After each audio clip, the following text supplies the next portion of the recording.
seorang mukmin mendapatkan kenikmatan, maka dianjurkan untuk mengucapkan alhamdulillahilladzi bi ni'matihi tatimmus sholihat. Ketika seorang mukmin mendapatkan musibah atau sesuatu yang tidak mengenakan, maka dia mengucapkan dengan ucapan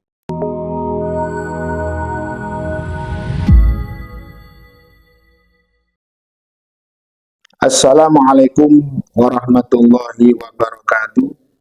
Pemirsa, para pecinta, penggemar channel YouTube MZT Malang Raya dimanapun berada, mudah-mudahan kita semuanya tetap masih dalam lindungan dan ridho serta keberkahan Allah Subhanahu wa Ta'ala. Melanjutkan kajian kita pada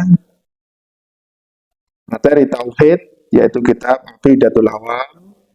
Sampailah kita pada mandumah falhamdulillahil qadimil awwali al-akhiril baqi bila tahawuli. Alhamdulillah menurut bahasa maknanya adalah as-sana, yaitu pujian. Sedangkan secara syar'an fi'lu yumbi'u an ta'dimil mun'im bisa babi qawlihi mun'iman walau ala ghairil hamid, yaitu perbuatan yang menyebabkan seseorang mengagungkan zat yang pemberi nikmat, baik disebabkan karena pemberi nikmat itu memberikan nikmat kepada orang yang memuji atau kepada selainnya. Perlu kita ketahui bahwasanya macam-macam pujian ada 4 disebutkan dalam kitab Mujazul Kalam, yaitu hamdu qadim li qadim, pujian Allah terhadap Allah sendiri, sebagaimana dalam firman Allah, ni'mal maula wa ni'mal nasir. Yang kedua yaitu hamdu qadim li hadis, pujian Allah terhadap makhluknya, seperti pujian Allah kepada para nabi-nabi, para wali-walinya Allah, sebagaimana dalam firman Allah, ni'mal abdu innahu awwab. Yang ketiga adalah pujian hadis liqadim, pujian makhluk kepada Allah Subhanahu wa Ta'ala, seperti ucapan kita alhamdulillahirabbil alamin. Berikutnya yang keempat adalah hamdu hadis li hadis, yaitu pujian makhluk terhadap makhluk yang lain, seperti ucapan seseorang ni'mar rajulu fulan, sebaik-baik seseorang adalah si fulan. Itulah macam-macam daripada pujian.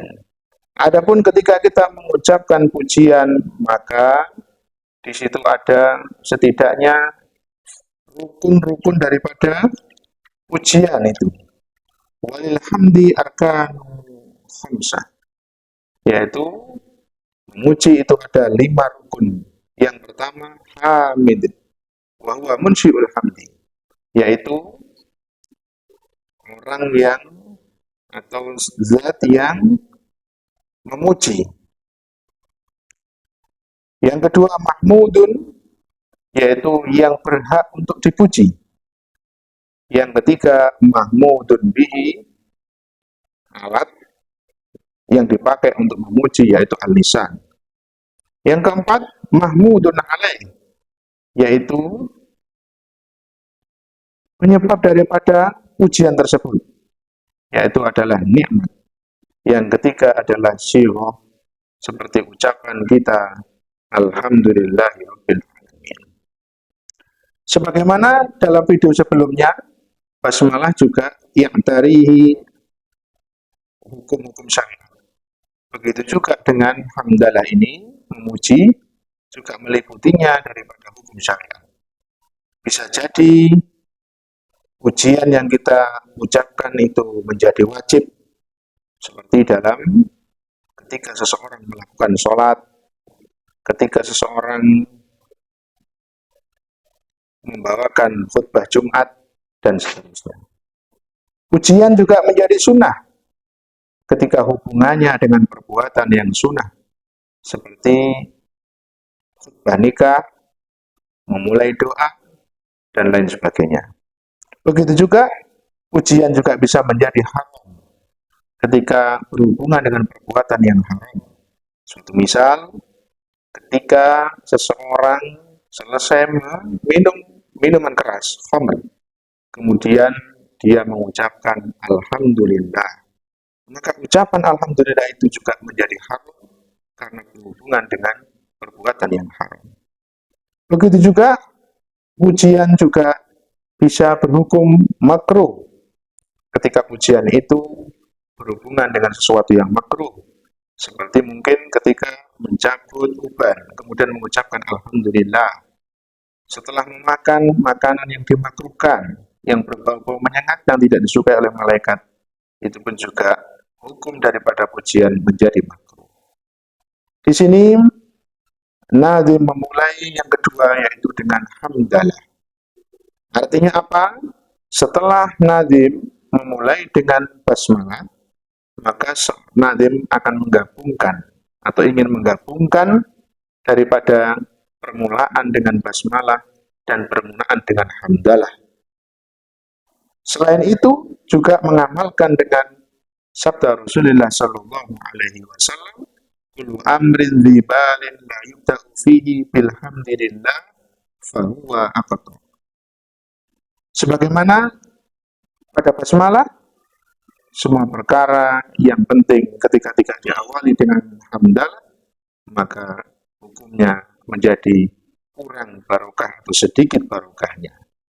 Sehingga karena ingin mengamalkan daripada hadis Nabi dan juga ingin menggabungkan daripada rasa syukur dengan basmalah, maka Nazim mendatangkan di sini dengan permulaan yang kedua atau dinamakan dengan permulaan idhofi, yaitu Nazim mengucapkan alhamdulillahil qadimil awwali al-akhiri al-awwali al-qadim, yaitu zat yang maha terdahulu, yaitu zat yang al-wujud alladzi laisa li wujudihi ibtida, yaitu ada yang tidak ada permulaannya. Al-awwali qabla kulli syai' bila bidayah, yaitu yang ada sebelum ada apapun. Al-akhiri, zat yang ada ba'da kulli syai' bila nihayah, yaitu setelah apapun tanpa ada akhirnya. Al-baqi, yang kekal, bila tahawuli, tanpa ada perubahan dari suatu keadaan menjadi keadaan yang lain. Itulah pembahasan pada kali ini. Mudah-mudahan bisa bermanfaat, kita bisa mengamalkan, meniru, sehingga dimudahkan kita untuk selalu bersyukur, mengucapkan hamdalah, memuji kepada Allah dalam keadaan apapun. Sehingga ketika seorang mukmin mendapatkan kenikmatan, maka dianjurkan untuk mengucapkan alhamdulillahilladzi bi ni'matihi tatimmus sholihat. Ketika seorang mukmin mendapatkan musibah atau sesuatu yang tidak mengenakan, maka dia mengucapkan dengan ucapan alhamdulillah ala kulli hal. Sehingga dalam keadaan apapun, ketika tingkatan seorang mukmin imannya lebih sempurna, maka justru yang diucapkan bukan innalillah, akan tapi alhamdulillah dalam keadaan apapun.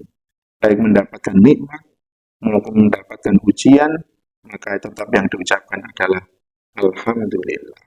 Sebagaimana diajarkan dalam perbuatan sholat, kita diajarkan oleh Allah Subhanahu wa Ta'ala, mulai awal perbuatan sholat sampai salam, maka ketika kita presentasi jumlahnya lebih banyak memuji daripada meminta.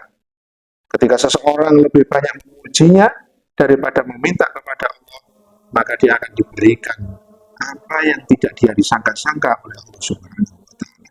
Mudah-mudahan kita diberikan keistiqomahan, diberikan keberkahan dalam umur kita, ilmu kita, rezeki kita, putra-putri kita, sehingga betul-betul kita menjadi orang-orang yang diberkahi oleh Allah Subhanahu wa taala. Sekian, wassalamualaikum warahmatullahi wabarakatuh.